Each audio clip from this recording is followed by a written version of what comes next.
আমাদের আকাশ, এই পুরো আকাশ, আমার কথা রাগ করে না, আমি কারো দুশ্মন না, জাস্ট আমি আমার জায়গা থেকে অ্যাজ এ নাগরিক কথা বলছি। আমাদের দেশের আকাশ সুরক্ষিত না, সুরক্ষিত না, 100% সুরক্ষিত না। আপনাদের কোনো খবরই নাই।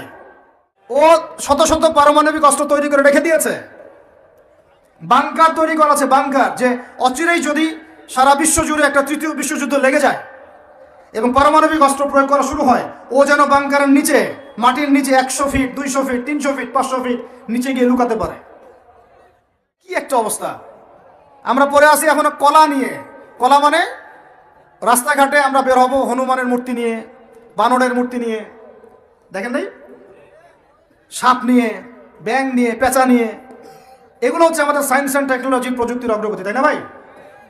আজ পর্যন্ত আমরা কয়টা অ্যাপস তৈরি করতে পারলাম, কয়টা সফটওয়্যার তৈরি করতে পারলাম, কয়টা মিসাইল তৈরি করতে পারলাম।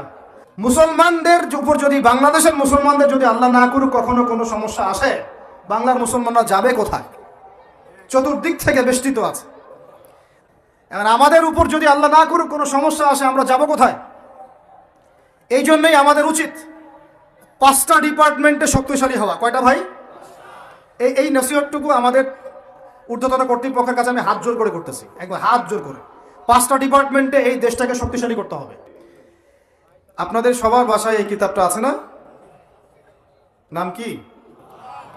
শেষ কবে খুলে দেখেছিলেন? যুবকদেরকে বলতেছি, আলেম ওলামাদের সাথে তো কথা এসব বলতেছি না, বেয়াদবি হবে। তালেবে ইলমদেরকে বলছি না, আমাদের ইয়াং জেনারেশন যারা আজকে ওয়াজ শুনতে আসছেন, অনেক দূর দূরান্ত থেকে অনেকে আসছেন, অনেকে স্কুলে পড়েন, কেউ কলেজে পড়েন, বিশ্ববিদ্যালয়ে পড়েন, তরুণরাই বেশি এখানে, তাই না? তো তরুণদেরকে বলছি, শেষ কবে, লাস্ট কবে কোরআন খুলে দেখেছিলেন? এই প্রশ্নের উত্তর আপনারাই বের করবেন।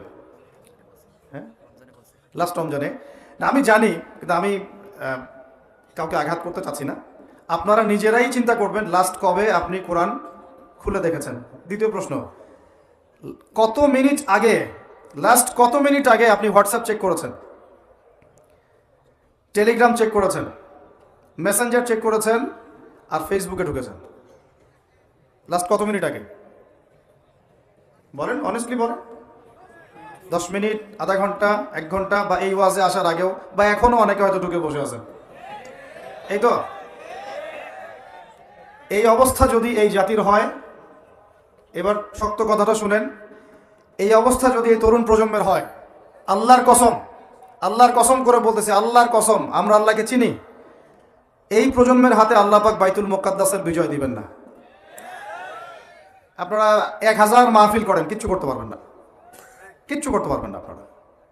এই যদি হয় হালত, এই যদি হয় সুরত আমাদের ইয়াং জেনারেশনের, যে এই 10 মিনিট আগে আপনি ফেসবুক খুলেছেন, কিন্তু লাস্ট রমজানে কোরআন খুলেছিলেন, 5 মাস আগে খুলেছেন, মায়ের ইন্তেকালের দিন খুলেছেন, বাবার 40-এর দিন খুলেছেন, বা 7 দিন হয়ে গেছে কোরআন খুলছেন, আর খোলেন না, দেখেন না। এই অবস্থা যদি হয়, কোরআন থেকে যদি মানুষের অবস্থা এত দূরে হয়, এই জাতির হাতে আল্লাহ পাক কোশ্চিন কালেও বিজয় দিবে না। আমরা আল্লাহকে চিনি, আল্লাহ পাক বিজয়ের শর্ত দিয়ে দিয়েছেন, আল্লাহ পাক বিজয় দিবেন এটা বলে দিয়েছেন, কিন্তু বিজয়ের শর্ত দিয়েছেন। আল্লাহ পাক একটা সূরাতে বলছেন যে ওয়ালা তাহিনু বা'দা আউযু বিল্লাহি মিনাশ শাইতানির রাজিম। আমার গলার অবস্থা একটু খারাপ, এই জন্য কথা বলতে একটু কষ্ট হচ্ছে, শুনতে পাচ্ছেন আপনারা কি? ওয়ালা তাহিনু, তোমরা হীনবল হয়েও না। কাদেরকে বলছেন? আমাদেরকে বলছেন, তোমরা হীনবল হয়েও না। হীনবল বুঝেন, মানে দুর্বল হয়েও না। ওয়ালা তাহজানু, দুশ্চিন্তা করো না, টেনশন করো না, উদ্বিগ্ন হয়েও না। ওয়া আনতুমুল আ'লাউনা, তোমরাই বিজয়ী হবে। তোমরাই কি হবে? ইন কুনতুম মুমিনিন, যদি প্রকৃত মুমিন হও তবেই। বুঝতে পারলাম ভাই? আল্লাহ কে বলছেন? আমাদের সৃষ্টিকর্তা, আমাদের পালনকর্তা, আমাদের রিজিক দাতা, আমাদের বিধানদাতা, এই মহাবিশ্বের স্রষ্টা। পুরো মহাবিশ্ব আল্লাহ পাকের আইনে চলে, পৃথিবী বাদ দিয়ে। বলেন পৃথিবী বাদ দিয়ে কেমন করে? দুনিয়াতে মানুষ আল্লাহ পাকের বিধান মানে না, পুরো মহাবিশ্ব মানে। বুঝতে পারতেছি না? এই দুনিয়াতে, এই পুরো মহাবিশ্বের কোটি কোটি গ্যালাক্সি, গ্রহ, নক্ষত্র, তারা, প্রত্যেকটা জায়গায়, মানে এমনকি একটা গাছের পাতাও আল্লাহ পাকের হুকুম ছাড়া, তাসবিহ ছাড়া চলে না। শুধু মানুষ হতভাগা একটা প্রাণী, যে আল্লাহর জমিনে থেকে আল্লাহর খেয়ে, আল্লাহর পরে, আল্লাহর বাতাস থেকে শ্বাস নিয়ে, আল্লাহর দেওয়া পানি পান করে, আল্লাহ পাকের দেওয়া অর্থ, সম্পদ, রিজিক, স্ত্রী, সন্তান সব ভোগ করে আল্লাহরই জমিনে আল্লাহ বিরোধী আইন চালু করে দিয়েছে। এই মানুষই একটা হতভাগা প্রাণী আছে। আর মন খারাপ করেন না, আমার কথা রাগ করেন না, এগুলো বাস্তব। আর আমার দিকে তেরে এসে কোনো লাভ নাই, কারণ এটা হচ্ছে অকাট্য সত্য কথা যে আমরা আল্লাহ পাকের জমিনে আল্লাহর খেলাফতের দায়িত্ব পালন করছি না। আমরা আল্লাহ পাকের জমিনে আল্লাহর নিয়ামতগুলো ভোগ করে আল্লাহ বিরোধী অপশক্তির স্বার্থ রক্ষা করছি। না হলে বাংলাদেশের মতো জায়গায় একটা 90% মুসলিমের দেশে কেউ সুদভিত্তিক ব্যাংকিং সিস্টেম চালু করতে পারে, মদের বার চালু করতে পারে, জেনার লাইসেন্স দিতে পারে, পতিতালয় লাইসেন্স প্রাপ্ত হয়, কখনো ওই যে যাত্রা পালাগান ঢাক ঢোল ডুগি তবলা বাজতেছে, কেউ প্রতিবাদও করতে পারে না। করতে গেলে তাকে বলা হয় সে মৌলবাদী, সে সন্ত্রাসী, সে জঙ্গি, উগ্রবাদী। তো আমরা যদি আল্লাহ পাকের জমিনে আল্লাহর খেয়ে, আল্লাহর পরে, আল্লাহ পাকের সব নিয়ামত ভোগ করে এই যদি হয় আমাদের অবস্থা, তাহলে আমাকে আপনি বলেন যে আল্লাহ পাকের কি বয়ে গেছে যে আমাদের হাতে আল্লাহ পাক এই দুনিয়াতে বিজয় দিবেন? আর কোনো জাতি নাই, পুরো মহাবিশ্বে সবাই আল্লাহর হুকুম মেনে চলে। সূরা বনী ইসরাঈল পড়েন, এমন কোন সৃষ্টি নাই আল্লাহ পাকের যে আল্লাহর তাসবিহ পাঠ করে না। শুধু এই মানুষই হতভাগা একটা সৃষ্টি, আমরা, আল্লাহ মাফ করেন আমাদেরকে, নামাজও পড়ে না। কি করে না? পাঁচবার দিনে বলা হচ্ছে হাইয়া আলাস সালাহ, হাইয়া আলাল ফালাহ, সাফল্যের জন্য আসো, সালাতের জন্য আসো, কল্যাণের জন্য আসো। কানে ঢুকে না, যায় না নামাজ পড়তে। কোরআন, ওই যে বললাম, বাসায়, সবার বাসায় কোরআন আছে। এমন কোন ব্যক্তি আছেন আপনারা যে আপনাদের বাসায় কোরআন নাই? প্রত্যেকের বাসায় আছে, এমনকি আপনার ফোনের মধ্যে অ্যাপসে আছে, খুলে দেখার সময় নাই। সময় কোথায়? মানে এত ব্যস্ত, সকাল থেকে রাত পর্যন্ত এতই ব্যস্ত মানুষ হতভাগা যে কোরআন খুলে দেখার সময় নাই। আবার বলে, এসব কথা বললে আবার বলবে যে আমরা কি ইসলাম কম বুঝি? আপনারাই ইসলাম বোঝেন, আমরা বুঝি না? আপনারাই মুসলমান, আমরা মুসলমান না? এইগুলা বলবে। উমর রাদিয়াল্লাহু আনহু ঠিকই বলেছিলেন আজকে থেকে এই 1400 বছর আগে, যে ইসলাম ধ্বংস হবে যখন দেখবা তিনটা বিষয় সমাজে চলছে। এক, দল্লাতুল আলেম, আলেমরা যখন পথভ্রষ্ট হয়ে যাবে তখন সমাজে ইসলাম ধ্বংস হয়ে যাবে। দুই, ওয়াল আইম্মাতুল মুদিল্লিন, যখন আসবে এমন কিছু শাসক যারা পথভ্রষ্ট, মুদিল্লিন, তখন সমাজ ইসলাম ধ্বংস হবে। আর ওয়াল মুনাফিকিন ফি জিদারি কিতাবিল্লাহ, যে মুনাফিকরা যখন আল্লাহর কিতাব নিয়ে বাকবিতণ্ডা করবে, মুনাফিকরাই বাকবিতণ্ডা করবে যে আমরাই বেশি বুঝি ইসলাম, তোমরা বুঝো না। আর বাংলাদেশে টকশো সংস্কৃতি চালু না হলে আমরা এটা বুঝতে পারতাম না যে আসলে হাদিসটা সত্য। মাথার উপরতে যায় কথা কিছু না, পরে লেকচার রিপিট শুনে নিন। মূল জায়গায় আসি। কোরআন ঘরে আসে, আমরা তেলাওয়াত করি না। নামাজের আজান কানে আসে, নামাজে যাই না। শেষ রাত্রে আল্লাহ পাক প্রথম আসমানে নেমে আসেন, কিভাবে নেমে আসেন আমরা জানি না, ওইটার কাইফিয়াত ব্যাখ্যা করার আমাদের দরকারও নাই। আল্লাহ পাক বলেছেন বাস ঈমান রাখি। এবং আল্লাহ পাক আহ্বান করতে থাকেন, কে আছো আমার কাছে কিছু চাইবা আমি তোমাকে দিব, সুবহানাল্লাহ। কে আছো আমাকে ডাকবা আমি তোমার ডাকে সাড়া দিব, কে আছো আমার কাছে ক্ষমা চাইবা আমি ক্ষমা করে দিব। এইভাবে ফজর পর্যন্ত আল্লাহ পাক আহ্বান করতে থাকেন। আমরা ওই সময় ফেসবুক টেসবুক চালাই, রিল্যাক্সে ঘুম দেই। তাহলে নামাজের আজান কানে যায়, নামাজ পড়ি না, কোরআন বাসায় আছে, তেলাওয়াত করি না, খুলেও দেখি না, 40 কুলখানি বাদ দিয়ে। আর শেষ রাত্রে আল্লাহ পাক আহ্বান করতে থাকেন, আমি উঠে ওযু করে 2 রাকাত নামাজ পড়ে একটু দোয়া করব, সেটা পারি না। এই আমি আবার যখন দিনের বেলায় এলেম শিখতে যাই, এমন জায়গায় এলেম শিখতে যাই যেখানে নারী পুরুষ একাকার অবস্থা, ফ্রি মিক্সিং। আমি এমন এলেম শিখতে চাই যে এলেমটা আমাকে 20 বছরে 20টা সূরাও শিখায় না। 20টা হাদিস আপনার মুখস্থ নাই, আমি চ্যালেঞ্জ করতেছি আপনাকে। 20টা হাদিস আপনি দাঁড়ায় বলেন, ছোট ছোট হাদিস খালি।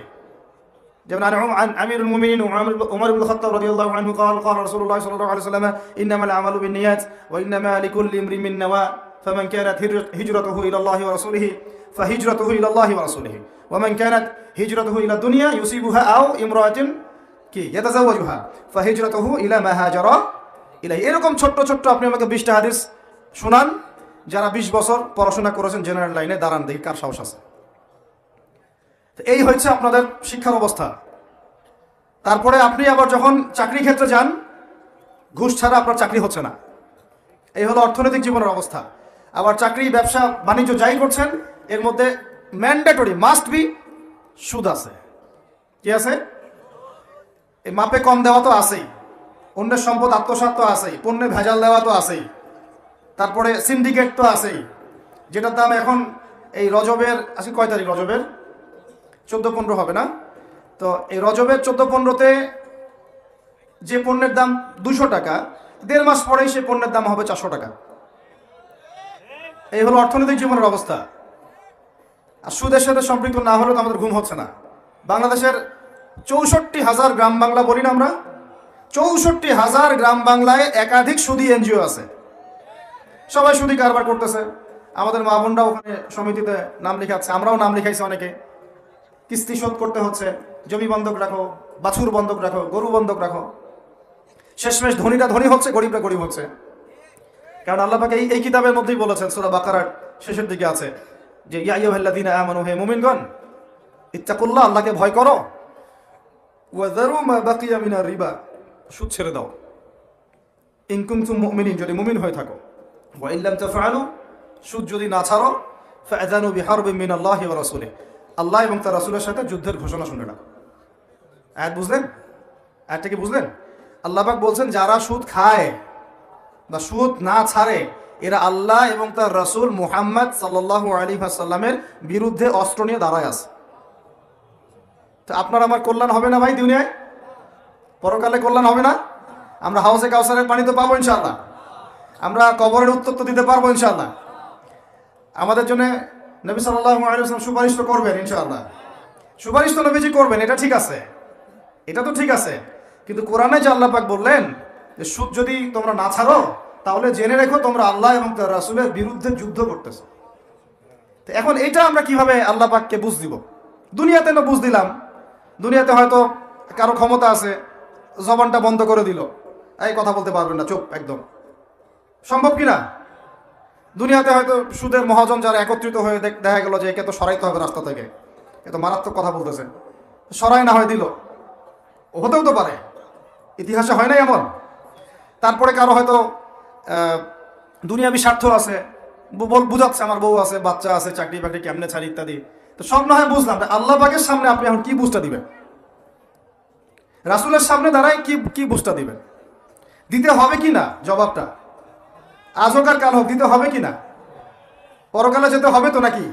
তো তাই যদি হয়, এটা যদি আমাদের ফাইনাল ডেস্টিনেশন হয়, চূড়ান্ত গন্তব্য হয়, তাহলে কোন ব্যক্তি বুদ্ধিমান, যে দুনিয়াতে সংশোধিত হয় সে, নাকি পরকালে যে ব্যক্তি অপেক্ষায় বসে থাকে সে? এখন এই সংশোধনের দিকে যদি আমরা দাওয়াত দিই, আমরা কি মৌলবাদী হয়ে যাব? সমাজের শত্রু হয়ে যাব? দেশ ও জাতির শত্রু হয়ে যাব? সুদী কারবার ছাড়া অর্থনৈতিক বিষয় কি চালানো সম্ভব না?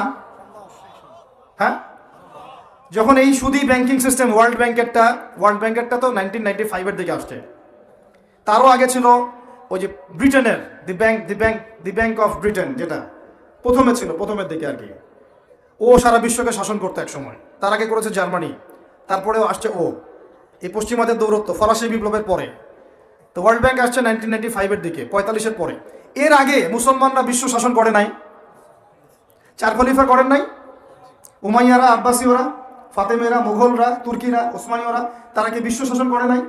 তো তখন কি সুদ দিয়ে পুরো বিশ্বের অর্থনীতি পরিচালিত হয়েছে? বিকল্প কোনো ব্যবস্থা কি কোরআন এবং হাদিসে নাই? তো যদি সেটা থাকে আর আমরা যদি এটাকে পাশ কাটায় যাই, গিয়ে পশ্চিমাদের এই অর্থনীতি যদি আমরা গ্রহণ করি, সেভাবে জীবনযাপন করতে থাকি, তো আল্লাহর সামনে কি ভাই আমাদেরকে দাঁড়াতে হবে না? আল্লাহ পাক আমাদের সবাইকে যেন কথাগুলো মন দিয়ে বোঝার তৌফিক দান করেন। এখন যদি পুরো সিস্টেমটা আমরা চেঞ্জ করতে না পারি, ওই ক্ষমতা আমাদের নাই মনে করেন, দেন ব্যক্তি জীবন থেকে সুদ দূর করা যাবে না? আমাকে কি রাষ্ট্র প্রশাসন একদম সুদ না খাইলে অ্যারেস্ট করে নিয়ে যাবে? আমি যদি বলি আমি সুদ খাবো না, সুদ ভিত্তিক ব্যাংকিং সিস্টেমে আমি ডিলিংস করবো না, অ্যাকাউন্ট থাকতে পারে আপনার, কিন্তু আপনি ডিলিংস করতেছেন না, ঠিক আছে? সুদের টাকা যদি আসেও ওটা আপনি ছেড়ে নিচ্ছেন না, এবং সুদী এনজিও কারবার এগুলোর সাথে আপনি যুক্ত হচ্ছেন না, তো আপনাকে কি অ্যারেস্ট করে নিয়ে যাওয়া হবে জেলখানায়? কেন খাচ্ছিস না বলেন, নিয়ে যাওয়া হবে? এখনো ওই রকম দুঃসাহস দেখানোর মতো লোক বাংলাদেশে আসে নাই যে আপনি সুদ না খাইলে আপনাকে জোর করে ধরে নিয়ে যাবে। আছে এরকম কেউ? কখনো করবে না তারা এই কাজটা ইনশাআল্লাহ। আর যদি করে তাহলে তো আল্লাহর গজব নেমে আসবে। তো তো এখন তাহলে সুদ খাচ্ছে কে? আপনি আমি নিজেই। কে খাচ্ছে তাহলে? আমরা নিজেরাই খাচ্ছি। হয় আমি খাচ্ছি, না হলে আপনি খাচ্ছেন, না হলে আপনার স্ত্রী খাচ্ছে, না হলে আপনার বাবা খাচ্ছে। অতএব সুদের মধ্য দিয়ে আমরা আল্লাহ এবং তার রাসূলের সাথে সরাসরি যুদ্ধ করতেছি। বদরের যুদ্ধে কি আবু জাহেলরা পরাজিত হয় নাই? উহুদের যুদ্ধে, খন্দকের যুদ্ধে, মুতা ইয়ারমুকে, এই শতাব্দীর পর শতাব্দী আল্লাহ এবং তার রাসূলের বিরুদ্ধে যারা দাঁড়াইছে তারা কি কখনো টিকতে পারছে? আর প্রত্যেকটা মুসলিম কান্ট্রি এর খপ্পরে পড়ে গেছে, বের হতে পারতেছে না। বের হওয়ার জন্য শুধু একটা জিনিস দরকার, একটা জিনিস, সেটা হচ্ছে আল্লাহ এবং তার রাসূলের প্রতি পরিপূর্ণ বিশ্বাস, ঈমান। এইটা আমাদের অর্জন হয় নাই, এটাই সত্য কথা। অর্জন যদি হতো তাহলে আমরা বিকল্প চিন্তা করতে পারতাম। যদি আফগানিস্তান আগামী 10 বছর এভাবেই অর্থনীতি চালাতে পারে, এখন তাদের যে অবস্থা, আগামী 10 বছর যদি আর নতুন করে যুদ্ধ বিগ্রহ না হয় এবং তারা যদি এভাবেই আরো 10 বছর তাদের ডাবল কারেন্সির অর্থনীতি চালাতে পারে, সুদহীন, জাকাত ভিত্তিক, ইসলামিক, আমাদের বিশ্বাস আগামী 10 বছরে দেখবেন তারা মার্কিন ডলারের উপরে আধিপত্য বিস্তার করেছে, ইনশাআল্লাহ। ইনশাআল্লাহ। আমি ইকোনমিক্স নিয়ে পড়াশোনা করেছি ভাই, এমনি এমনি কথা বলতেছি না। অনলাইনে যারা আপনাদেরকে এইসব তালগোল মার্কা কথাবার্তা বুঝায়, যে কাগজের টাকা নিয়ে উল্টাপাল্টা কথা বলছে, ইলেকট্রনিক মানি নিয়ে উল্টাপাল্টা কথা বলতেছে, বিটকয়েন, ক্রিপ্টোকারেন্সি নিয়ে কথা বলতেছে উল্টাপাল্টা, ভাই এগুলো আমরা জেনে বুঝে কথা বলতেছি, জেনে বুঝে পড়াশোনা করে। এগুলোর উপর আমরা থিসিস করেছি ইউনিভার্সিটিতে, এগুলোর উপরেই। এমনি এমনি কথা বলতেছি না যে পেপার মানি আপনার পকেটে, আমার পকেটে যেটা আছে আপনার পকেটেও সেটাই আছে, এর ভিতরেও সুদ আছে। ইলেকট্রনিক মানি যেগুলো আমরা ইউজ করতেছি এগুলোর ভিতরেও সুদ আছে, অল্প হোক আর বেশি হোক। এর সামনে আসবে বিটকয়েন, ওইটার মধ্যে সুদের ভিতর উপর সুদ, তার উপর আসতেছে একটা সিস্টেম যেটা অলরেডি কয়েকটা কান্ট্রিতে অ্যাপ্লাই হয়ে গেছে, চায়নায়, উত্তর কোরিয়া, দক্ষিণ কোরিয়া ইত্যাদি কান্ট্রিতে। এটা হলো ক্যাশলেস সোসাইটি, মানে কোনো ক্যাশই থাকবে না সোসাইটির মধ্যে, ডিজিট থাকবে, খালি ডিজিট। মানে আপনি বলতে পারবেন না যে আমার 1 লক্ষ টাকা আছে, যদি বলি 1 লক্ষ টাকা আছে, টাকাটা আমার হাতে দেন দেখি, আপনি হাতে দিতে পারবেন না, দেওয়ার মতো কিছু নাই। ওইটা আপনার ডিজিটে থাকবে, নাম্বারে, ফিগারে, 1 লাখ এটা ফিগার। ইতিহাসে এমন কোনো কারেন্সি আসে নাই যেটা ধরাও যায় না, ছোঁয়াও যায় না, পকেটেও রাখা যায় না, এটা আসতেছে সামনে। যারা বুঝে না এগুলা, আমরা আক্রমণাত্মক কথা বলতে চাচ্ছি না, আল্লাহ পাক তাদেরকে হেদায়েত দান করুন। যারা বুঝে না তারা মনে করতে পারে এগুলো হচ্ছে ভবিষ্যৎবাণী, আদতে এইগুলা বর্তমান বিশ্বে চলতেছে, আমাদের সে সম্পর্কে জ্ঞান নাই। আমরা অনেকেই ক্যাশলেস সোসাইটি প্রতিষ্ঠার চেষ্টা করতেছি, এটার মধ্যে যতটুকু কল্যাণ আছে না তার চেয়ে বেশি অকল্যাণ আছে। যখন আমরা একটা জিনিস চালু হয়ে যায় তখন সবাই কিন্তু প্রতিবাদ করি না, যখন চালু হয়ে যায় তারপরে ওরা যখন ইসলাম বিরোধী এজেন্ডা বাস্তবায়ন করে তখন আমাদের টনক নড়ে। যখন শেষে গিয়ে একদম কি বলে ওটাকে, মাঝপথে গিয়ে যখন দড়িয়ে যখন নৌকা ডোবা শুরু করে তখন আমাদের হুঁশ ফিরে, আরে কি হচ্ছে। তো আল্লাহ পাক আমাদেরকে বিজয় দিবেন এটা প্রতিশ্রুতি দিয়েছেন, যে একটা নিয়ে কথা বলতে গেলে ভিতরে চলে গেছে। আমার সমস্যা এটাই, আলোচনা করতে গেলে একটু বেশি ভিতরে চলে যাই, পরে আর বেরোতে পারি না। আপনারা কি আলোচনা বুঝতে পারতেছেন?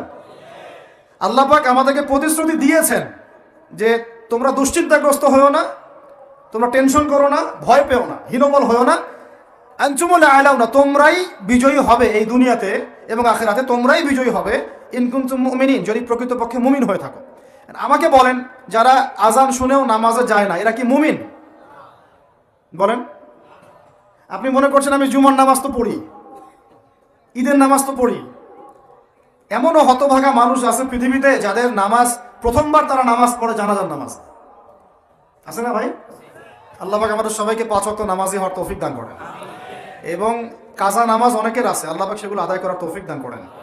আপনারা যখন হজ উমরা সফরে যাবেন বেশি বেশি সেখানে নামাজ পড়বেন, কারণ ওখানে 1 রাকাত নামাজ হারাম শরীফে পড়লে 1 লক্ষ রাকাতের নেকি হয়, আর মদিনা মুনাওয়ারায় পড়লে, মানে হারামে পড়লে 1000 নেকি হয়। আর এই দুইটা আমরা খুব ভালো জানি, মিম্বরে আলোচনা হয় খুব, মাশাআল্লাহ, তাই না? তো নসিহত হচ্ছে ওখানে গিয়ে আমরা বেশি বেশি নামাজ পড়বো, নফল নামাজ, ঠিক আছে? কাজা নামাজগুলোও হিসেব করে আদায় করার চেষ্টা করবো ইনশাআল্লাহ। তবে হাদিসে আরেকটা জায়গা আছে, ওইটা আমরা ভুলে গেছি। আরো একটা মসজিদ আমাদের আছে ভাই, যেখানে 2 রাকাত নামাজ পড়লে জীবনের সব গুনাহ মাফ হয়ে যায়। ওইটা আমাদের পাঠ্যপুস্তকে নাই। আমাদের চেতনায় নাই, আলোচনায় নাই, মিম্বরে নাই, খুতবায় নাই। সেই মসজিদ কোথায়? এমন একটা জামা আমাদেরকে করতে হবে যার একজন নেতা থাকবে, একটা নেতা, একদম সামি'না ওয়া আতা'না, শুনলাম মানলাম এমন নেতা। এত ইখতিলাফ, এত বিভক্তি চলবে না। মানে বিভক্তি, ইখতিলাফ থাকতে পারে মাসলা মাসাইলের ব্যাপারে, ফিকহি ব্যাপারে, কিন্তু এই এত দলীয় বিভক্তি থাকা যাবে না। এক টেবিলে আলেমদেরকে বসতেই হবে।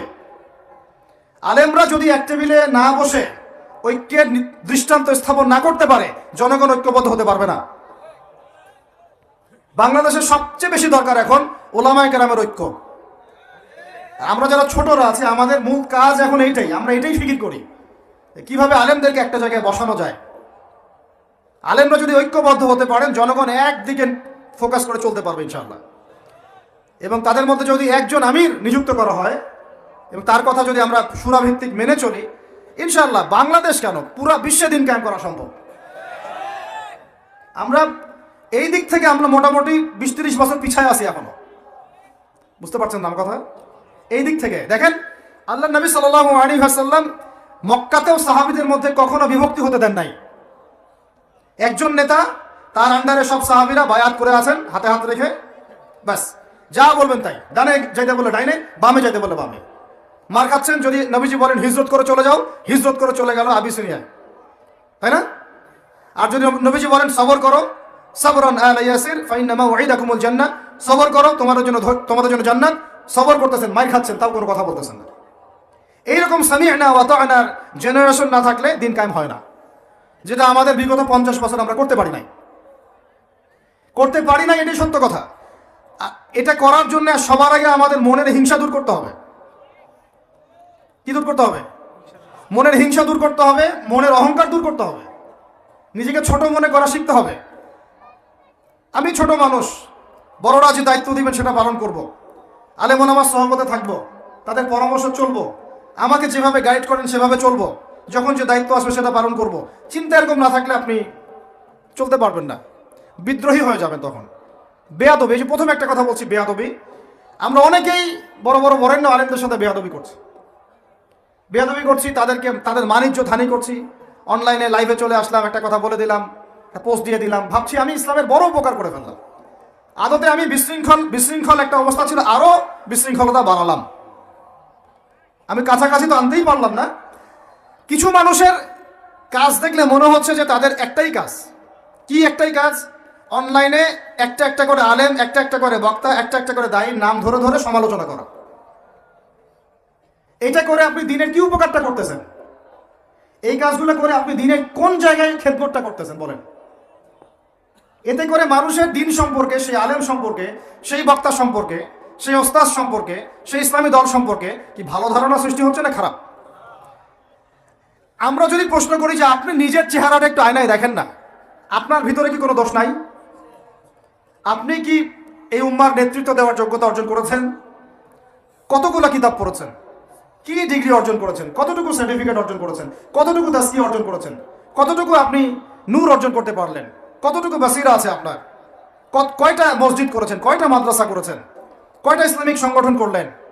কয়টা কিতাব লিখলেন? কয়টা লেকচার দিলেন? আপনি নিজে কি করলেন দিনের জন্য?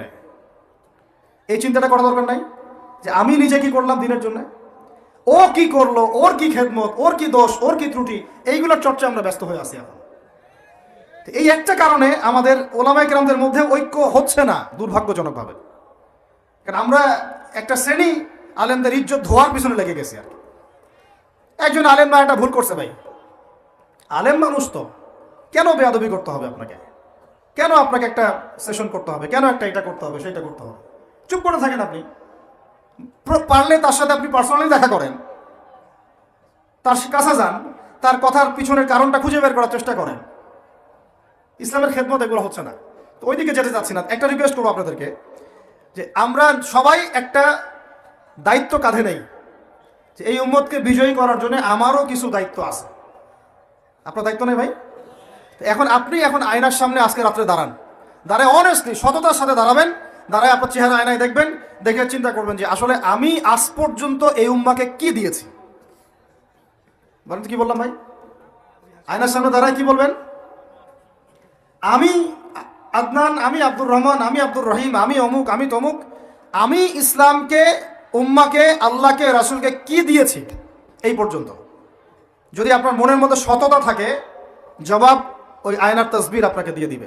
একটা একটা উর্দু শের আছে যে চেহারে তো আকসার ধোকা দেতি হ্যায়, সচ তো আইনা বলতি হ্যায়। মানে চেহারা তো বেশিরভাগ সময় ধোকা দেয় মানুষকে, সত্য কথা বলে আয়নার প্রতিবিম্ব।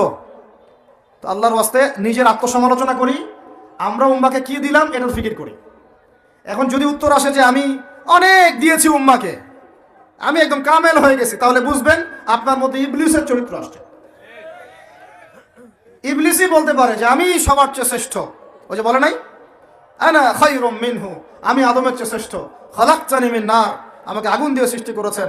খলাকতাহু মিন তিন, তাকে মাটি দিয়ে সৃষ্টি করেছেন। এই কেবার যদি চলে আসে বুঝবেন আপনি ধ্বংস হয়ে গেছেন। ফেরাউন বলেছিল আনা রব্বুকুমুল আ'লা, আমি তোমাদের মহান রব। নাউযুবিল্লাহ। আর একজন আল্লাহর বান্দা খালি বলবে আল্লাহুম্মা ইজআলনি ফি আইনি সগীরা ওয়াজআলনি ফি আ'য়ুনিন নাসি কাবীরা। আল্লাহ তুমি আমাকে নিজের চোখে ছোট বানায় দাও আর অন্য মানুষের চোখে আমাকে বড় বানায় দাও। আমিন। তো আত্মসমালোচনা করতে হবে কিনা ভাই?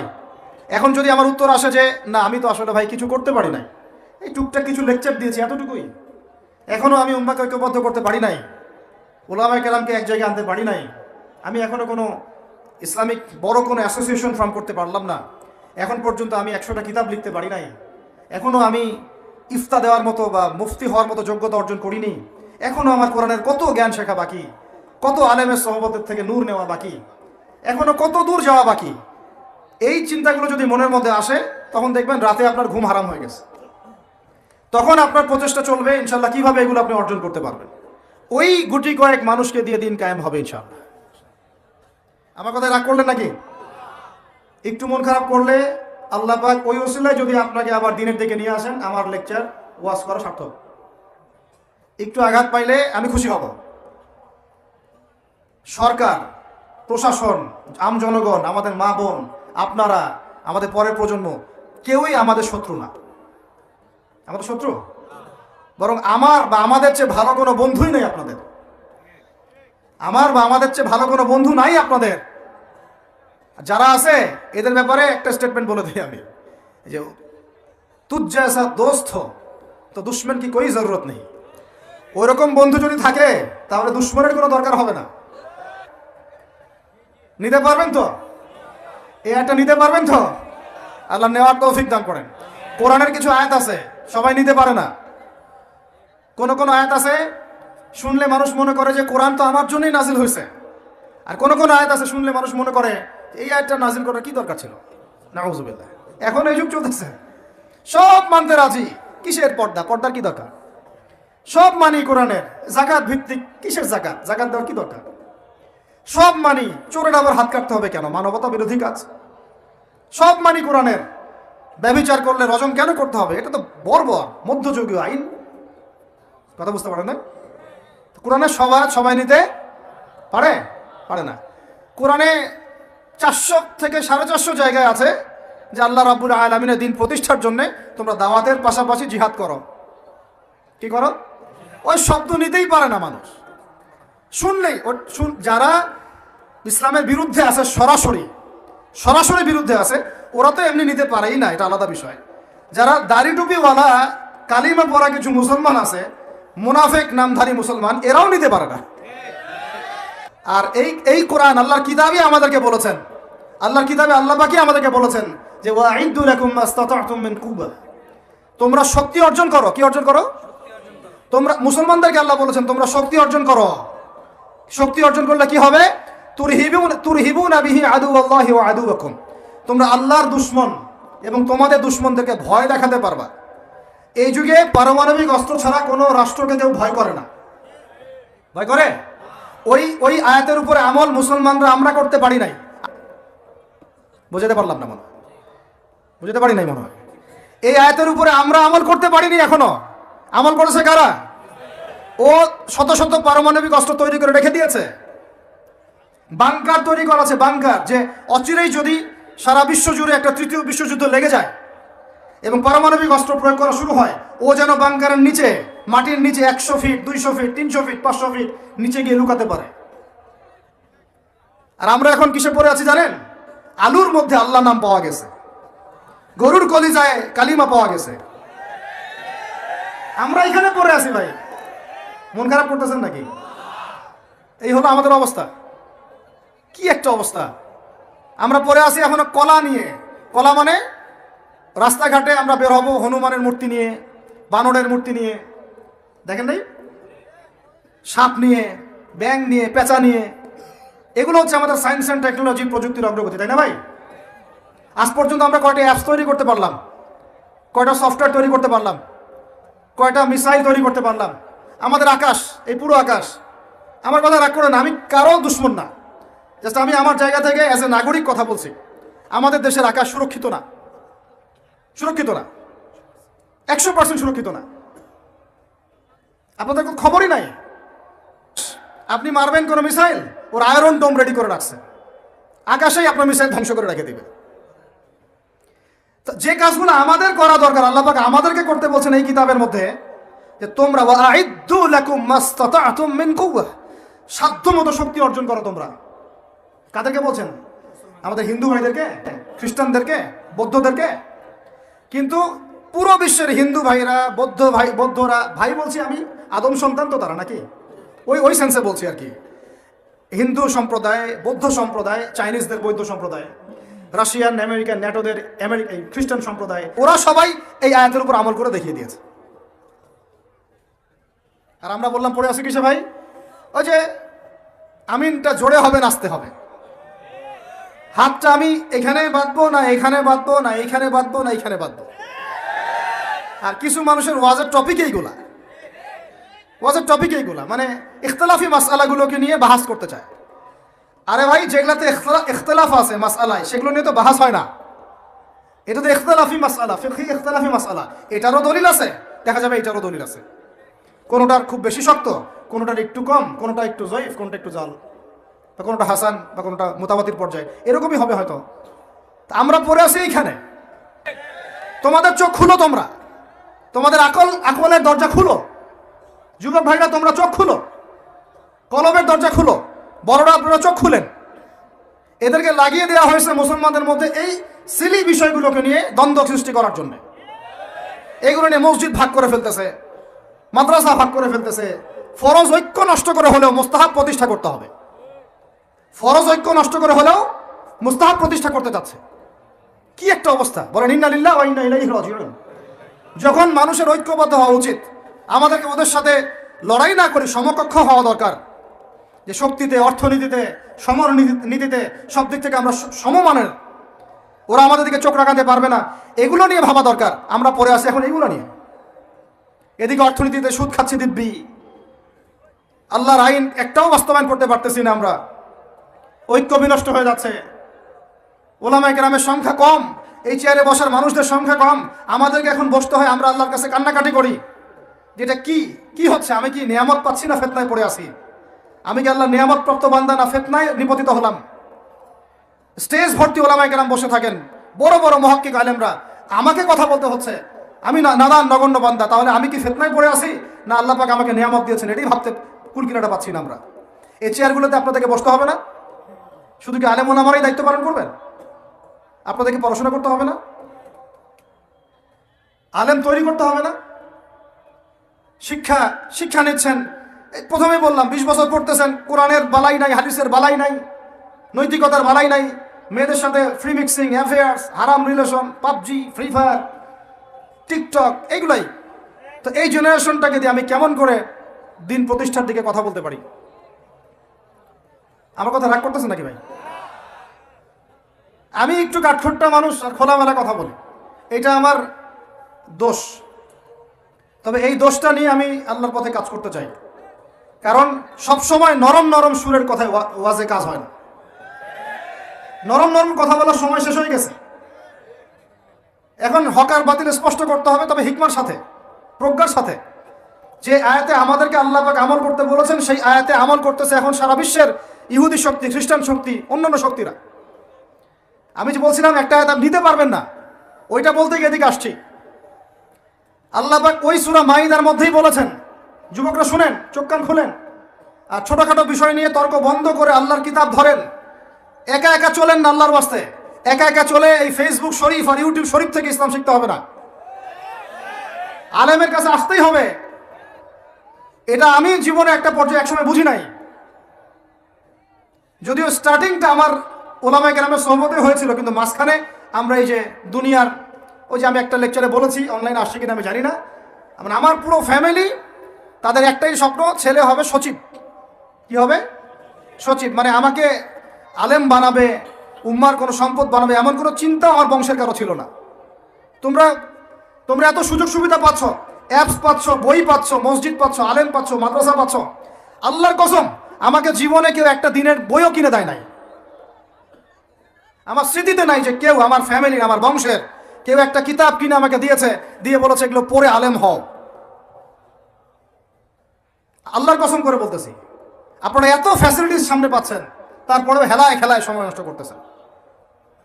আপনাকে আলেম হইতে হবে, আর আলেমের কাছে না আসলে আলেম হতে পারবেন না। এরপরে যখন আমরা বরেণ্য আলেমদের কাছে আসা শুরু করলাম, দেখলাম যে বাপরে বাপ, সুবহানাল্লাহ, এই দিন আর এই দিনের জ্ঞান আর দিনের বুঝ 7 সাগরের মতো গভীর। 7 সমুদ্রের সাথে তুলনা করলে কম হয়ে যাবে। এত গভীর, এত গভীর যে খিদির আলাইহিস সালামের মতো যদি হতে চাই আমরা। খিদিরকে চিনেন কিনা? সূরা কাহফে আছে, মনে আছে তো? ওই যে যিনি নৌকা ফুটা করার কারণ জানতেন, বাচ্চাকে হত্যা করার কারণ জানতেন, দেয়াল নির্মাণের কারণ জানতেন, মানে যার নূর আর বাসিরা আল্লাহর মারিফত ছিল। ওই রকম যদি হতে চাই, মনে হয় 100 বার জন্ম নেওয়া লাগবে। কিন্তু এই উম্মতের গড় হায়াত হচ্ছে 60 থেকে 70 বছর। আমরা দোয়া করি আল্লাহ পাক আমাদেরকে যেন, সবাইকে যেন দীর্ঘ নেক হায়াত দারাজ করেন, এবং ইলমের দিকে প্রশস্ত নেক হায়াত দারাজ করেন। 20 থেকে 25 বছর পড়াশোনা না করলে পরে গভীর জ্ঞান অর্জন করে মুহাক্কিক আলেম হওয়া একদম অসম্ভব। আর বাংলাদেশে আপনারা দেখতেছেন, অনলাইনে অফলাইনে, কুরআনটুকু বিশুদ্ধ তেলাওয়াত নাই, সে ব্যক্তি উলামায়ে দেওবন্দকে বলতেছে যে সবগুলায় বস, তোর সাথে বাহাস করব। শুধু অমুক তমুক, তুমি কেন, পুরা দেওবন্দকে উঠাই নিয়ে আয়, আমি একাই যথেষ্ট হব। দিনী অঙ্গনের হিরো আলম।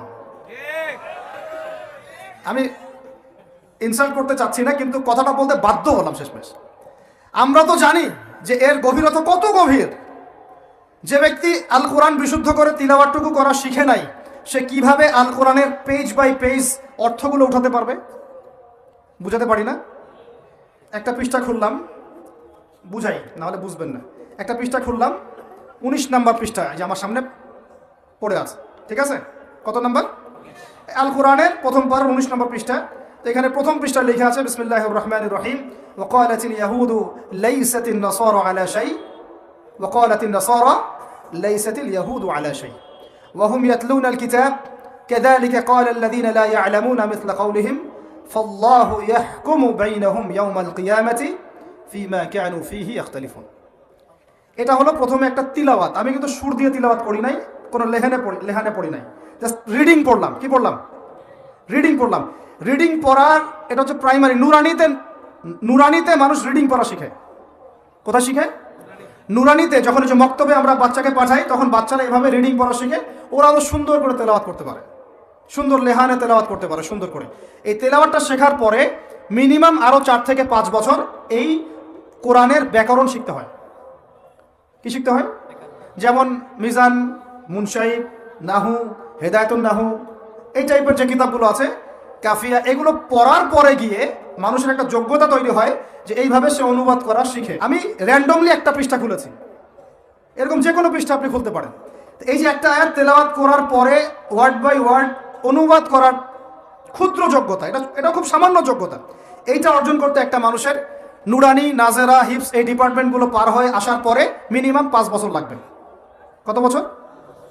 5টা 6টা বেসিক কিতাব না পড়লে সেটা অ্যাচিভ করতে পারবে না। তারপরে যদি সে 5টা 6টা কিতাব না পড়ে, তাহলে কিভাবে সে অনুবাদ করতে পারবে? হয়তো কোনো তাফসির দেখেছে, হয়তো কোনো অনুবাদ দেখেছে, ওইটা বাংলাটা মুখস্থ করেছে, বাংলাটা মুখস্থ করেছে। যেমন আলহামদুলিল্লাহি রাব্বিল আলামিন, ও মুখস্থ করেছে যে সমস্ত প্রশংসা বিশ্বজাহানের প্রতিপালক আল্লাহর জন্য। এটা আপনারাও জানেন, তাই না? কিন্তু আলহামদু মানে কি? কেন এখানে আলহামদুর দালের মধ্যে কেন পেশ হলো, লিল্লাহি মানে কি, হায় কেন এবারত এখানে জের হচ্ছে, আলহামদুলিল্লাহি রব্বিল আলামিন, এই রব মানে কি, আলামিন মানে কি, আলামিন কি এক বচনের না বহু বচনের, কেন এখানে এবারতে জের হচ্ছে ইত্যাদি, এগুলো তো আপনি এখন ব্যাখ্যা করতে পারবেন না, পারবেন না। এই জিনিসগুলো শিখতে গেলে একটা মানুষের 4টা থেকে 5টা বছর লাগে। তারপরে বাছাইকৃত আয়াত তাদেরকে দেওয়া হয়, পুরো কোরআন দেওয়া হয় না। এটা ভালো করে রেকর্ড করেন, এগুলো অনেক ভাইরা জানে না, বুঝে না। আর এবং জেনারেল থেকে আসা কিছু ভাই এরকম ফিতনায় পড়ে গেছে, জেনারেল থেকে আসা কিছু ভাই এই ফিতনাগুলোতে পড়ে গেছেন আপনারা। এরকম 4-5 বছর পরে সে এইভাবে অনুবাদ করার যোগ্যতাটা অর্জন করে। তারপর কি জানেন, তারপরে আরও কিছু সময়, আরও ধরেন 2-3 বছর, আরও আপার লেভেলের কিছু কিতাব পড়ার পরে এই এই আয়াতগুলোর মধ্যে জবরজের পেশ দেয়া আছে না ভাই, দেয়া আছে না নাই? এখন যদি পুরা কোরআন থেকে আমরা জবরজের পেশকে ভ্যানিশ করে ফেলি, ডিলেট, কোনো জবর নাই, কোনো জের নাই, কোনো পেশ নাই, মানে কোনো এবারতই নাই, এবং হাদিসের কিতাবগুলোর মধ্যে মূল যে কিতাবগুলো সেগুলোতে এগুলো দেয়া থাকে না, যেগুলো প্রকাশনা সংস্থারা প্রকাশ করেছে ওইখানে দিয়েছে আপনাদের সুবিধার জন্য। তো মৌলিক কিতাবগুলোর মধ্যে কোনো এবারত দেয়া থাকে না। ওই এবারতটা শিখতে গেলে আরও 2-3 বছর লাগে। এটা গেল আপনার 5 বছর, 3 বছর, 8 বছর একটা সিলেবাস। তারপরে দেখা যায় যে হাদিসে কুতুবে সিত্তা পড়ানো হয়, ইফতার কিতাবগুলো পড়ানো হয়, তাখাসুস করে মানুষ। এরপরে আরও হয়তো ফ্যাকাল্টি হয়, দাওয়া ফ্যাকাল্টি, উসুলে হাদিসের ফ্যাকাল্টি, তাফসিরের ফ্যাকাল্টি, এগুলোতে আরও 2-4 বছর পড়ার পরে একজন মানুষ আলেম হয়। কি হয়? তখন গিয়ে একটা মানুষ মাসআলা দিতে পারে, ইস্তেমবাদ করতে পারে। তারপরেও 4টা ফিকহ সম্পর্কে গভীর ধারণা থাকার পরে মানুষ মুস্তাহিদ হয়। মুস্তাহিদ হলে পরে আপনার তো মাযহাবের তাকলিদের প্রয়োজন নাই, আপনি তো মুস্তাহিদ। কিন্তু আমাদের তো সবাই মুস্তাহিদ না, বরং আমরা সবাই কোনো না কোনো মাযহাবকে ফলো করি। কয়জন মানুষ আছে যে এত এই লেভেলগুলো ক্রস করে একদম 4 মাযহাব গিলে একদম খেয়ে ফেলছে, একদম গভীরে ঢুকে গেছে, এখন কোরআন হাদিসের কিচ্ছু তার লাগে না, নিজেই ইজতিহাদ করতে পারে, এমন মানুষ কয়জন আছে?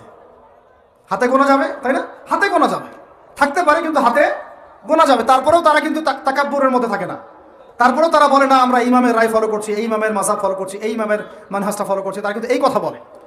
অথচ আমরা দেখতেছি এখন সমাজে এই যে নুরানির তেলাওয়াতটুকু যাদের করার যোগ্যতা হয় নাই, তারা বরেণ্য সব ওলামায়ে কেরামকে এক টেবিলে বসায় বাহাস করতে চায়।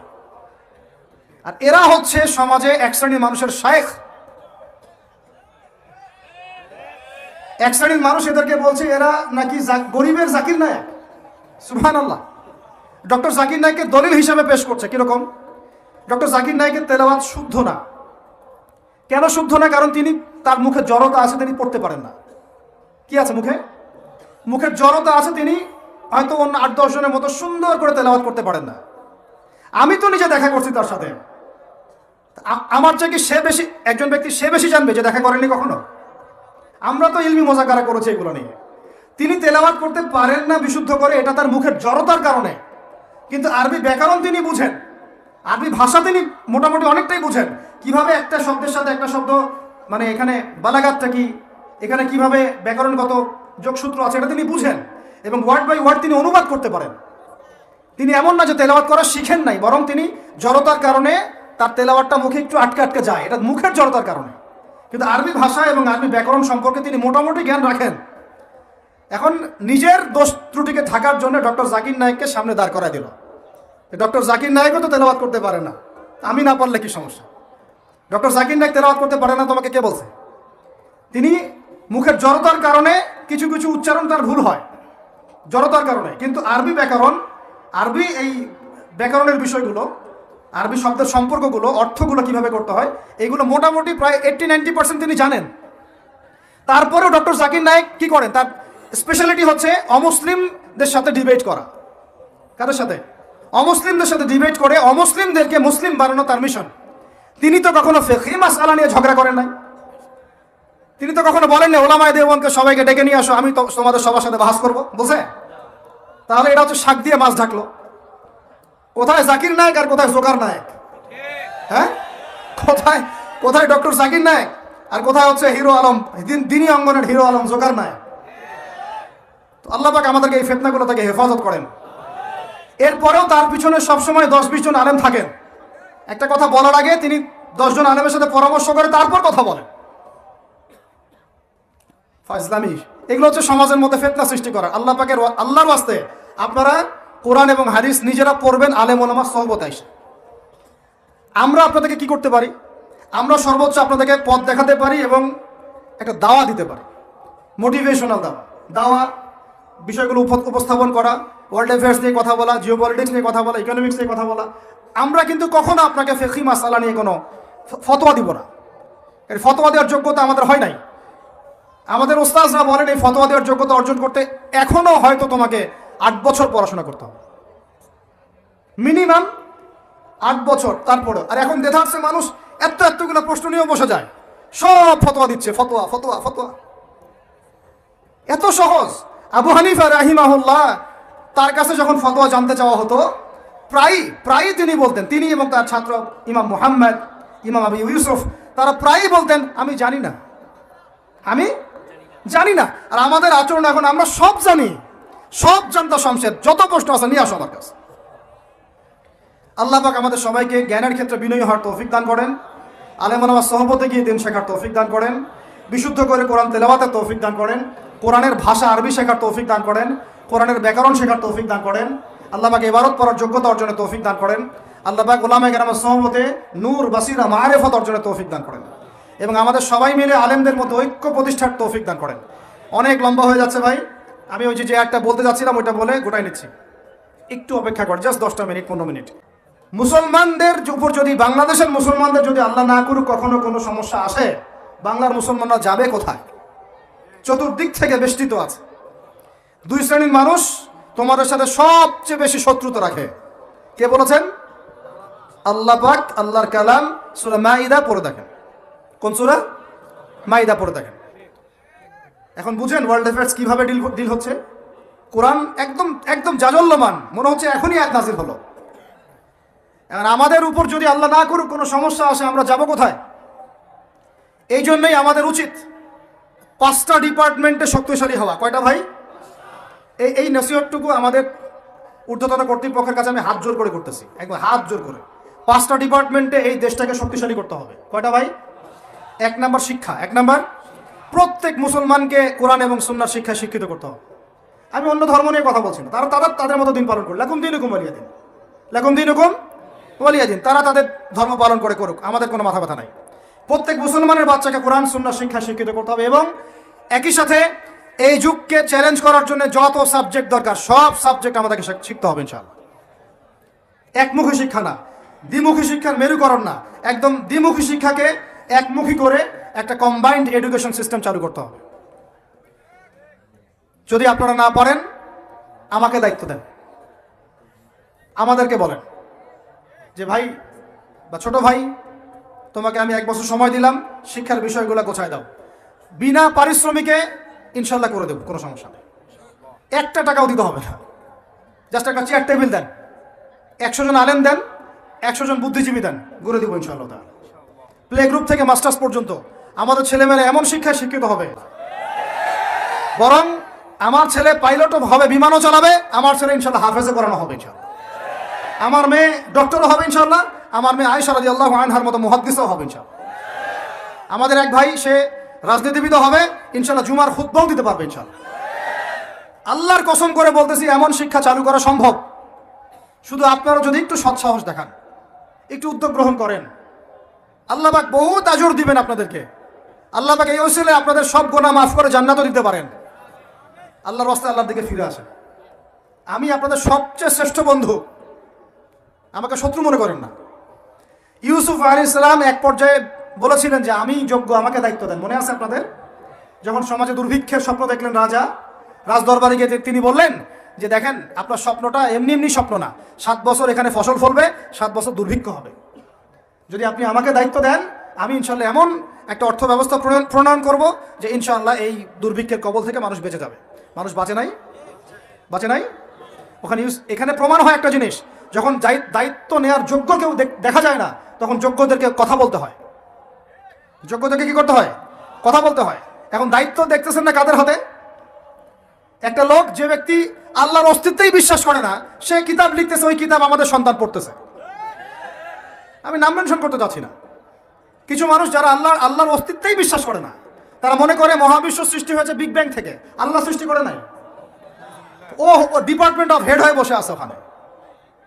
শিক্ষার যে দশা চলতেছে, আমরা ভয় করি যে আজকে থেকে 10 বছর যদি এমনভাবে চলতে থাকে, আল্লাহ মাফ করুক, আমার আশঙ্কা একটা প্রজন্ম গড়ে উঠবে, জীবনে বাপকে তো সালাম দিবেই না, সালাম কেমন করে শুদ্ধ করে দিতে হয় সেটাও শিখবে না কখন।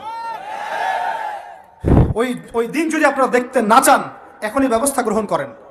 আমাদের কাছে ব্যবস্থা গ্রহণ করার কোনো ক্ষমতা নাই, ক্ষমতা আপনাদের হাতে আছে।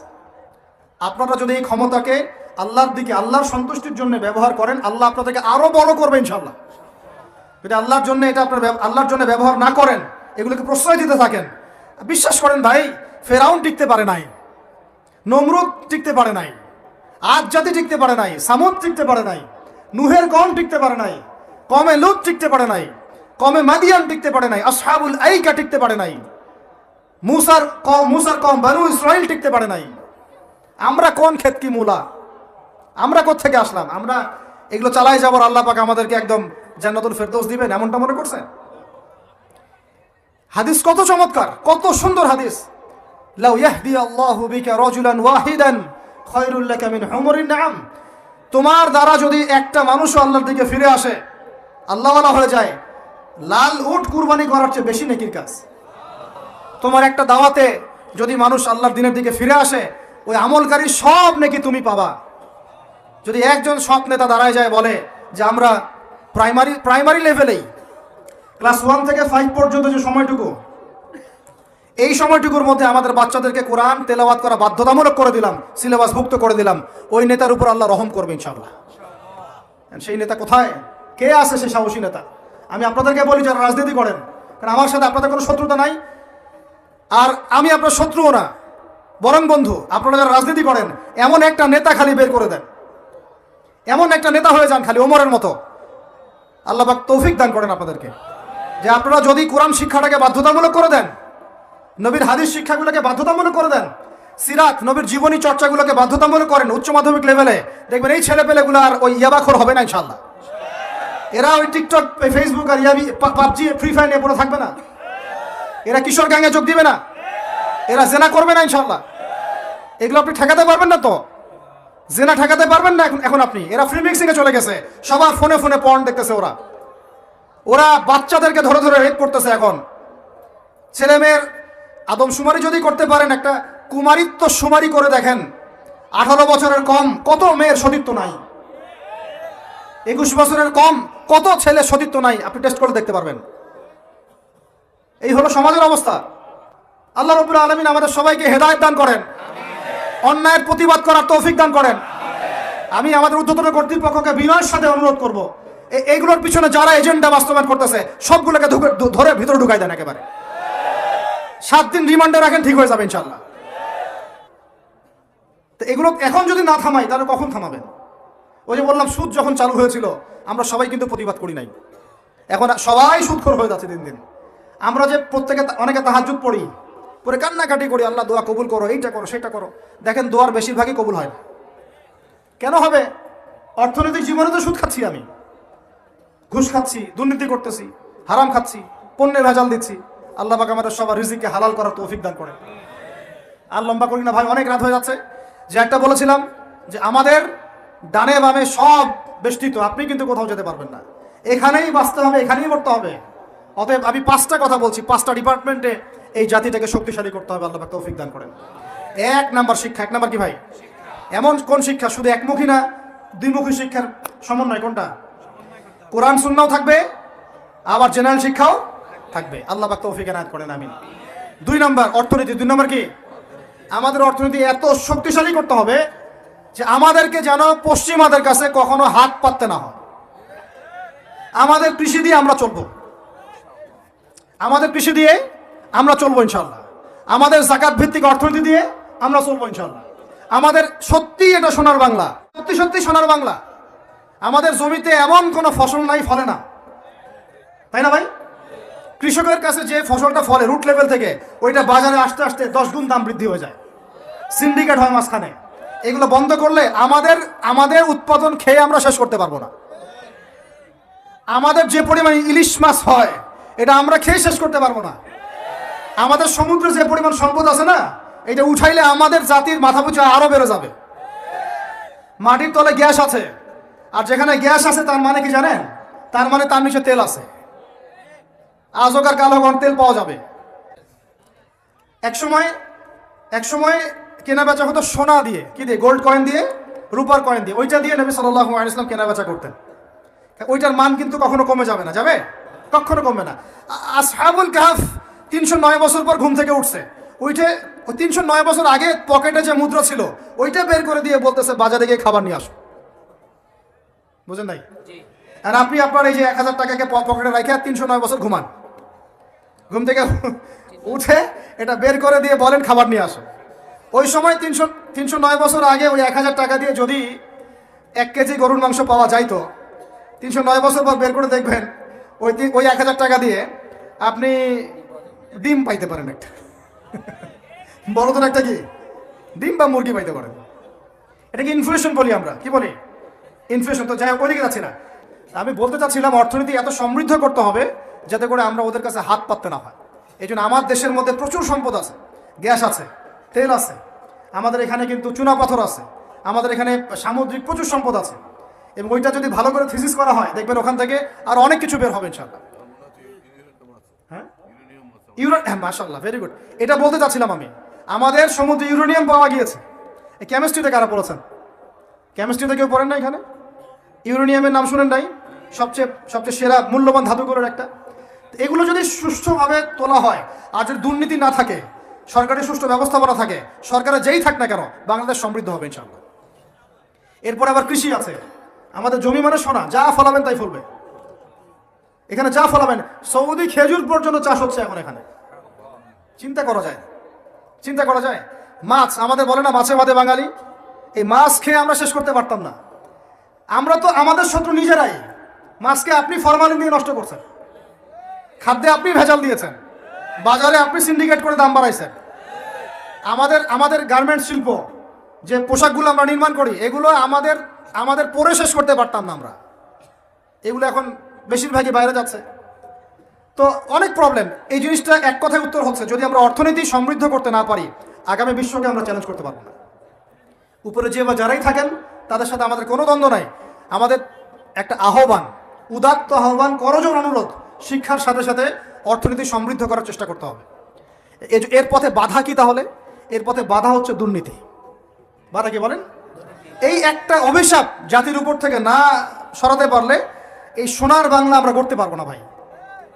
50 বছর থেকে আমরা পারতেছি, কিন্তু প্রয়োজনের তুলনায় এটা যথেষ্ট না। আমাদের টপ টু বটম সবাই দুর্নীতির সাথে কম বেশি সম্পৃক্ত হয়ে যাচ্ছি। আল্লাহ পাক আমাদের সবাইকে হেফাজত করেন।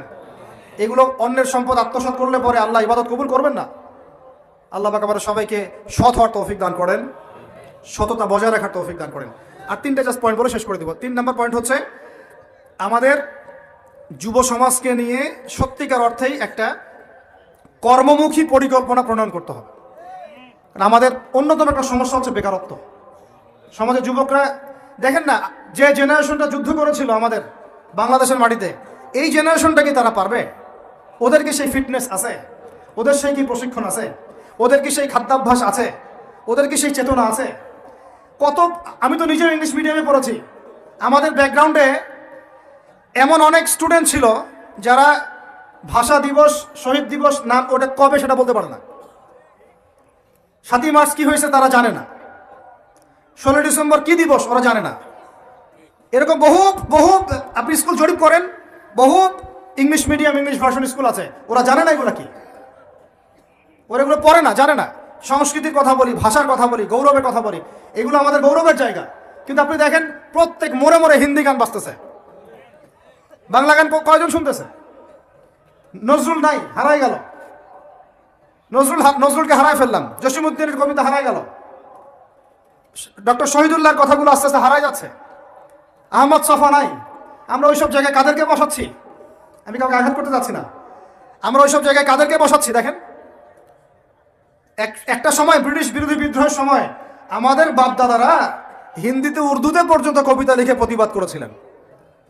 আপনারা অনেকেই জানেন এগুলো, যারা পড়াশোনা করেন তারা তখন বলতেন, একটা ডায়লগ ছিল যে কি জানি, सरफरोशी की तमन्ना अब हमारे दिल में है, देखना है जोर कितना बाजुए कातिल में है। মনে নেই আপনাদের অনেকের? মানে স্বাধীনতার তামান্না আমাদের মনের মধ্যে আছে, খালি দেখার বাকি যে কাতেল বা জালেমের বাহুতে কত শক্তি আছে। কি কবিতা ছিল ওই সময়কার। তো আমরা এগুলো হারাই ফেলতেছি। আমাদের ইয়াং জেনারেশনকে যেমন করে কোরআন সুন্নাহ শিক্ষিত করতে হবে, দেশ জাতি ঐতিহ্য সংস্কৃতিতেও বলিয়ান করতে হবে। একই সাথে ওদের বেকারত্ব দূর করার জন্য কর্মমুখী পরিকল্পনা গ্রহণ করতে হবে। এদেরকে কাজে লাগান। বেকার বসে আছে অলস, সারাদিন মাথার মধ্যে দুনিয়া শয়তানি, সারাদিন মোবাইল, লুডো খেলে, পাবজি, ফ্রি ফায়ার, কাজ নাই। আল্লাহ পাক আমাদেরকে এই ফিতনাগুলো থেকে হেফাজত করেন, আমিন। আর এই জায়গায় আমাদের এই স্বজন প্রীতি এগুলো ত্যাগ করতে হবে। প্রতিভা যার তাকে মূল্যায়ন করতে হবে। যদি আমার প্রতিভা থাকে আমাকে চাকরি দিতে হবে, ওই ভাইয়ের প্রতিভা থাকে তাকে চাকরি দিতে হবে। ওই ভাইয়ের প্রতিভা আছে, সে রিটার্নে ফার্স্ট হয়েছে, ভাই ভালো করেছে, ওকে অগ্রাধিকার দিতে হবে। কেন আমি দল করে বলেই আমার চাকরিটা হবে? কেন আমার মামা অমুক, খালা অমুক, খালু অমুক বলেই চাকরিটা হবে? কেন হবে? এই অন্যায় যদি চলতে থাকে আল্লাহর গজব নেমে আসবে। 4 নাম্বার, 3টা বলেছি ভাই। একটা হচ্ছে শিক্ষা, আমরা শক্তিশালী হবে কোথায়? শিক্ষা ইনশাআল্লাহ। 2 নাম্বার অর্থনীতিতে, 3 নাম্বার কর্মসংস্থানে। 4 নাম্বার হচ্ছে আমাদের এই জাতির একটা বড় অংশ, প্রায় 50% হচ্ছে মেয়েরা, মহিলারা। তাদেরকে কাজে লাগাতে হবে অবশ্যই। আমরা মহিলাদেরকে অনেক ক্ষেত্রে দিনই ক্ষেত্রেও পিছায় ফেলছি। আপনারা আসছেন, বসছেন, আওয়াজ শুনলেন, কয়জন মহিলা এই সুযোগটা পায়? কয়টা বাসায় মহিলাদের তালিম হয়? কয়টা দেশে মহিলা মাদ্রাসার সংখ্যা আসলেই কত? মহিলা আলেমা খুঁজে পাচ্ছি না। আমরা মাদ্রাসা প্রতিষ্ঠা করতে গেলে আলেমা খুঁজে পাচ্ছি না, যে মুফতি বা ইফতা ফারেক বা দাওরা হাদিস পাশ করা আলেমা খুঁজে বের করতে হচ্ছে। অনেকে দেখা যাচ্ছে, আমি নিজেদের কথাই বলছি, ইফতা দিয়েছেন, দাওরা ফারেক করেছেন আমার পরিবারের এবং বংশের অনেকেই, তার আগেই বিয়ে সংসার হয়ে গেছে, এখন সংসার নিয়ে ব্যস্ত। তাহলে এখন মেয়েদের মধ্যে খেদমত কে করবে? আমি আপনি কি মেয়েদের মধ্যে এইভাবে ওয়াজ করতে পারবো? ওদেরকে সামনে নিয়ে বসতে পারবো? ওদের সমস্যাগুলিকে আমরা সলভ করতে পারবো? তাহলে আপনার বোনকে দায়িত্বটা পালন করতে হবে, আপনার মেয়েকে বা আপনার স্ত্রীকে। তো সেক্ষেত্রে তো আমরা সেরকম স্ত্রী, সেই মেয়ে, সেই জেনারেশন তৈরি করতে পারছি না। অনেক আলেমের স্ত্রী পর্যন্ত দুনিয়াদার হয়ে গেছে এখন, সোনা দানা গয়নাগাটি, ভ্রু প্লাক, ফ্যাশন এগুলো করতেছে। হ্যাঁ, তো এগুলো থেকে আমাদেরকে বের হয়ে আমাদের স্ত্রীদেরকেও খাদিজা আয়েশা রাদিয়াল্লাহু আনহুমা তাদের মতো করে দ্বীনের পথে সহযাত্রী বানাতে হবে। আল্লাহ পাক তৌফিক দান করেন। আল্লাহ পাক আমাদের এই পুরো মা বোনদেরকে হেদায়েত করেন, তাদেরকে খাস পর্দায় থাকার তৌফিক দান করেন ইনশাআল্লাহ। আমাদের এই যুবকরাই সোনার বাংলা করবে ইনশাআল্লাহ, ইনশাআল্লাহ তাআলা। হ্যাঁ দিচ্ছেন। আর শেষ কথা, লাস্ট পয়েন্টটা শেষ করে দেই। লাস্ট পয়েন্টটা হচ্ছে ভাই, যে কোরআনে আল্লাহ রাব্বুল আলামিন এই বিশ্ব রাজনীতি ডিল করার জন্য অনেকগুলো হেদায়েত দিয়েছেন। আমি আলোচনার মাঝখানে কিছু এনেছি, যেমন সূরা মাইদার আয়াতগুলো, মুশরিকদের সাথে আমাদের চলাফেরা কেমন হবে, আমাদের বাণিজ্য কেমন হবে, আমরা কাকে বন্ধুরূপে গ্রহণ করতে পারবো, কাকে পারবো না, এইগুলো ফলো না করতে পারলে একটা জাতি সমৃদ্ধ হতে পারবে না।